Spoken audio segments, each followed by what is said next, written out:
Welcome to our summer reading program. For today, I'm Miss Judy, and today we're going to do Go Big or Go Gnome. I have some helpers that I'd like to introduce you to. Miss Shaina is going to help read the stories. And Charlie is our technical guy. He makes sure all the meeting links and everything are working properly. And we also have our wonderful Queen Laura. And Queen Laura wants to talk to you for a moment. Good morning, my lovely loyal subjects. First, I have an apology. I was not able to be with you last week. I guess all the excitement the day before had gone to the royal head. It is, after all, me to wear the crown. Okay, so we're glad you joined us today. We are brought to you by the Hugh, Embry, and New River Libraries. And is there something I'm forgetting? I don't think so. Wonderful. I'm so glad you were all able to make it today. And the first book I'm going to read to you is called No, No, Gnome. This book is by Ashlyn Anstey, and it is published by Simon & Schuster. And we're so appreciative that we're able to bring it to you today. There's the cover. Isn't that guy cute? No, No, Gnome.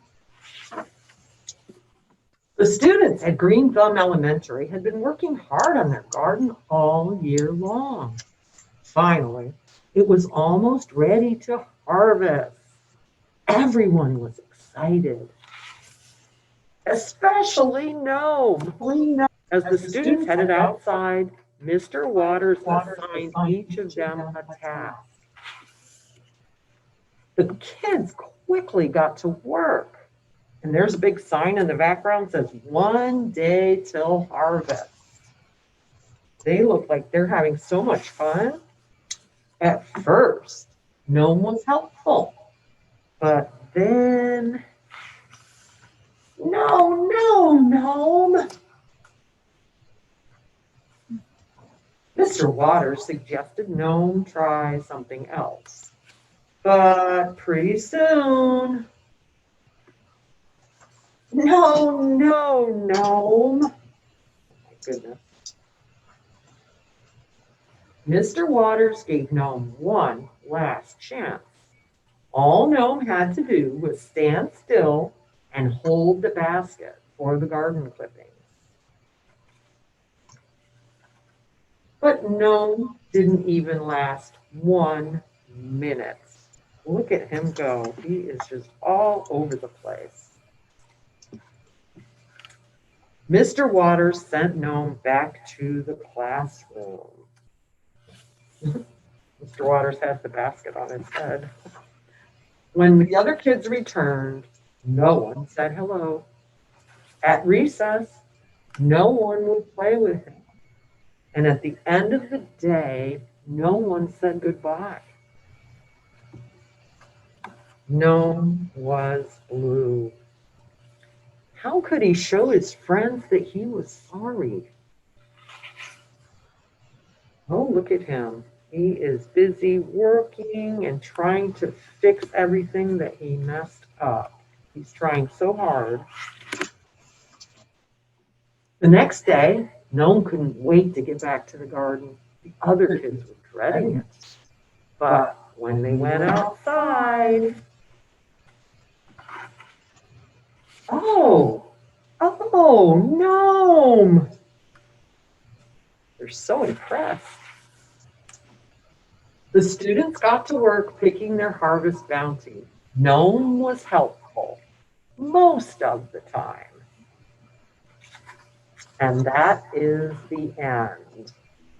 I hope you enjoyed that, and we're going to play you a little video. It's actually the author of this book is going to sing a song called No, No, Gnome.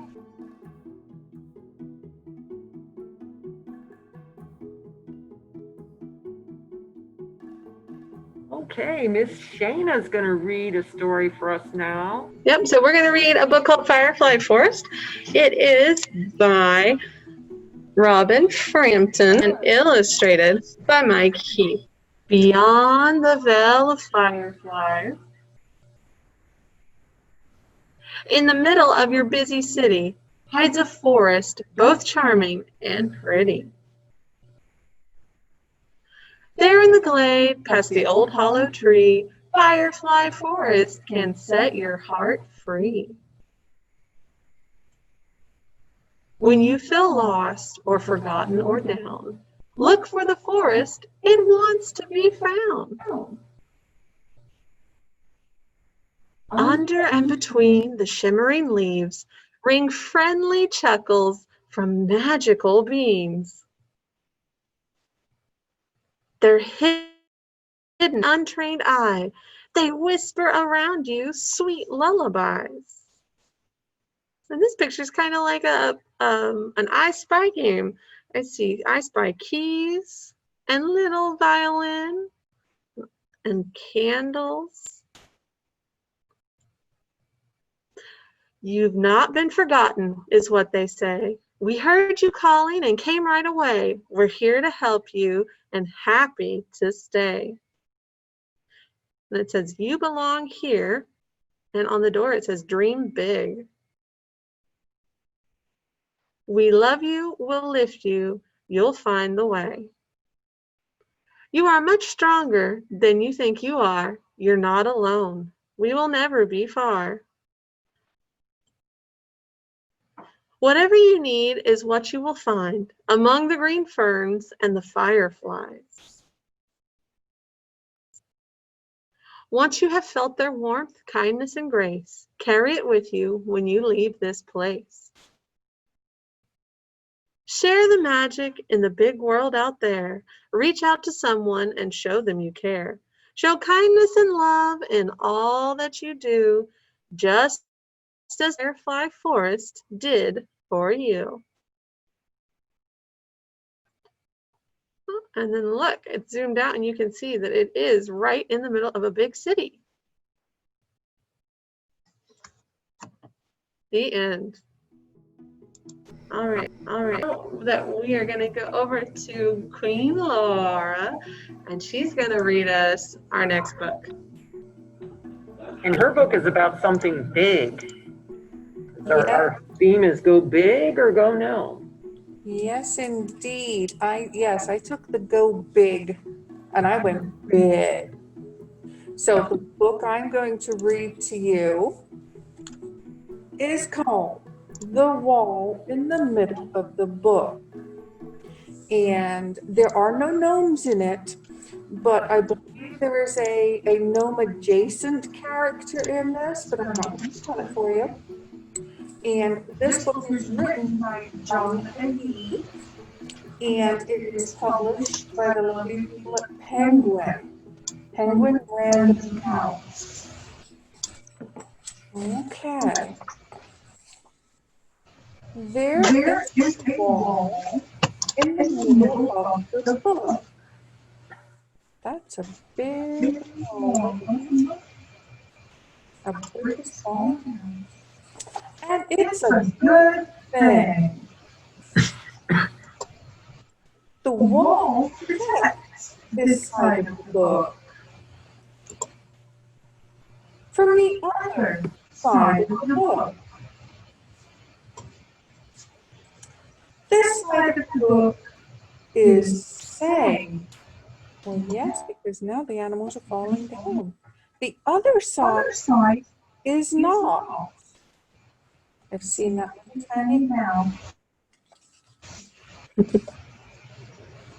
But the most dangerous thing on the other side of the book is the ogre. See the ogre? If the ogre ever caught me, he'd eat me up. I don't think you've seen the alligator there. That's why I'm glad there's a wall in the middle of the book, and I'm on this side of it.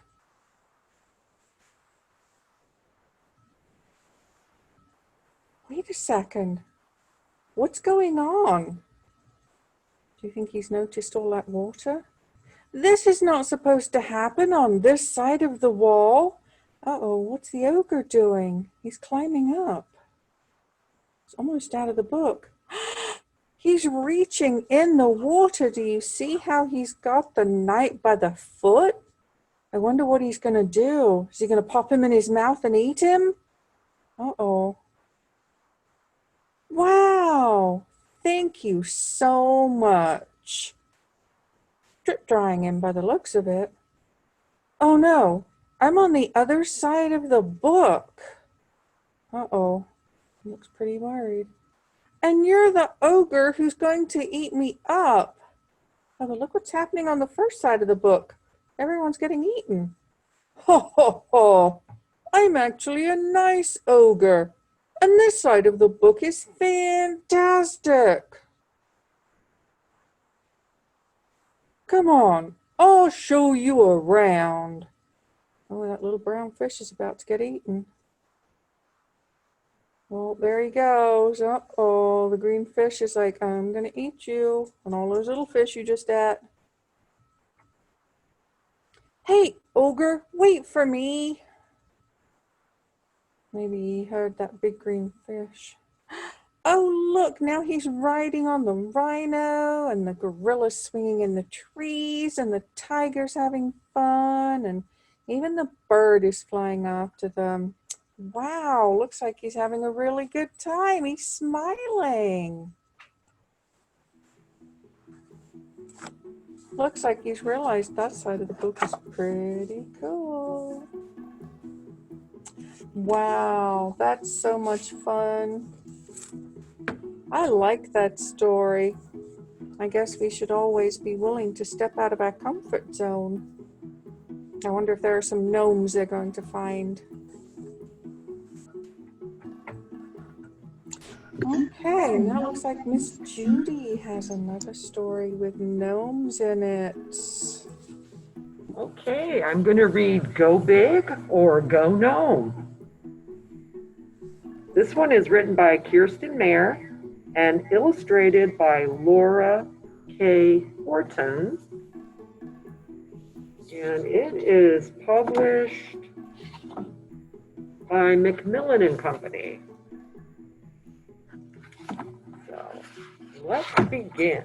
Go Big or Go Gnome.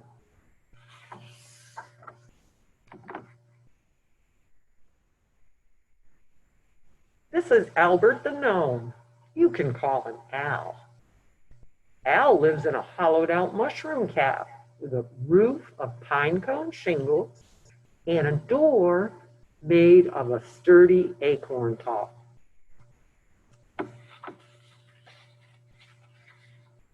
Al works in the garden with other gnomes. Melvin sweeps up sticks and stones.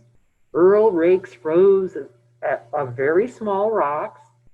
Harold wrangles wiggly worms.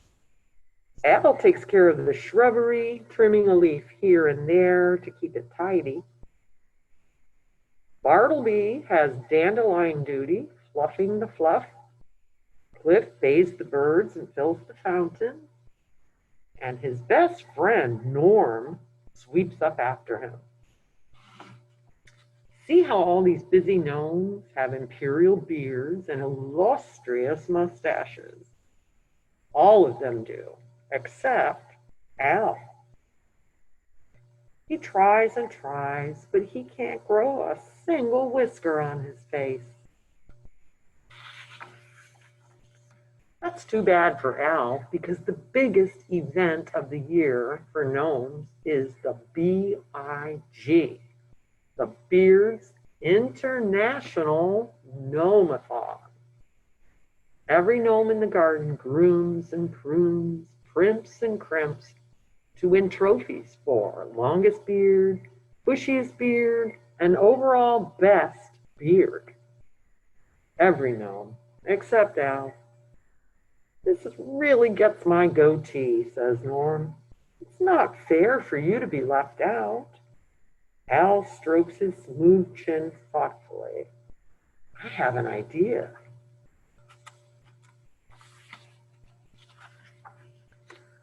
This is Engelbert the gnome, the Grand Master Judge of Whispers. It takes a lot to impress old Engelbert. The first contest is for longest beard. Gnomes line up to see whose scruff is the most inchworms long. Al steps up and he has a beautiful long white beard. It's so light and fluffy that it floats in the air. Well, what have we here? Did Albert finally sprout some whiskers? Asks Engelbert, chuckling. When the old gnome leans in for a closer look, something tickles his nose. He lets out a great big achoo, and dozens of tiny white butterflies flutter away. False beard, roars Engelbert. Nice try, Albert. The next competition is for bushiest beard. Al's beard is now a unique reddish color and very bushy. Did that beard just twitch? Asked the old gnome. Oh, well, no, sir, I just wiggled my chin, says Al. Suddenly, there is a chitter under Al's cap. Engelbert whisks it off and uncovers a squirrel. False beard, he roars. Norm smushes some moss onto Al's face, but it just plops to the ground. It's no use, says Al. I'm just a boring, bare-faced gnome. I'll never win longest or bushiest or overall best beard. I'll never be a winner, not ever. Al goes home and trims some shrubbery to keep himself busy.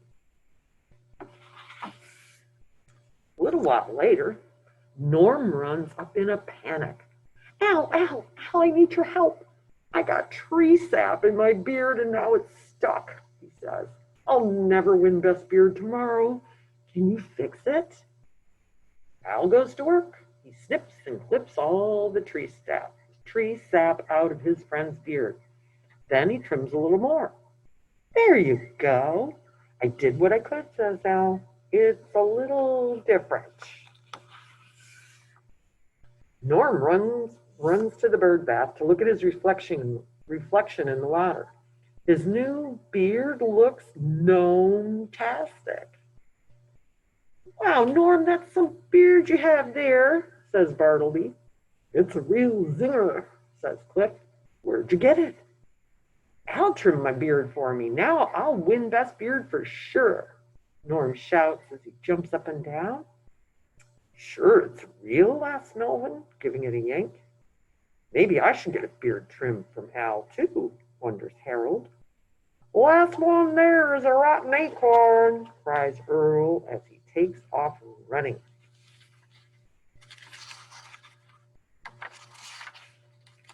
The next morning, Al wakes up and shuffles outside. He's shocked to see a long line of gnomes waiting in front of his house. Look, Al, Norm says, every gnome wants you to trim their beards too. I better get started. It will be a close shave to get every gnome ready in time. Later that day, a parade of gnomes struts through the garden, showing off an array of amazing beards. Look at those beards. Oh my goodness. One of them looks like a banjo. They're quite fantastic. Oh, look, there's one that looks like swans. That's pretty cool. Engelbert can't believe his eyes. Goodness grapeness, fancy feathers. Bristles and banjos? Whimsy and whiskers? Engelbert claps his hands to silence the crowd. Every beard here today is truly special. I have never seen anything like it in the history of Big. I declare the competition for best beard to be a 30-way tie. Every gnome wins. Engelbert walks over to Al and hands him a trophy.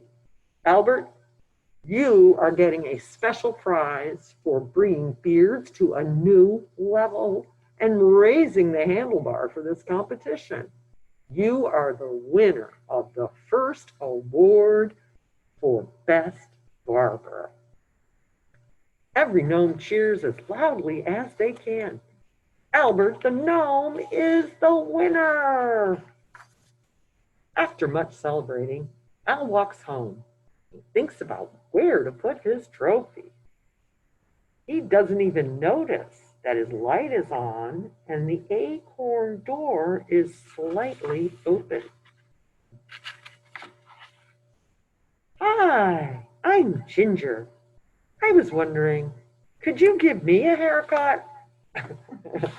And that is the end. Oh boy, that was a great story, wasn't it? Oh, while we're on the subject of beards, what do you think of Charlie's beard here? All right, and we will see you all next week at the same time. Goodbye to everyone. Bye. So we'll say goodbye. Thank you.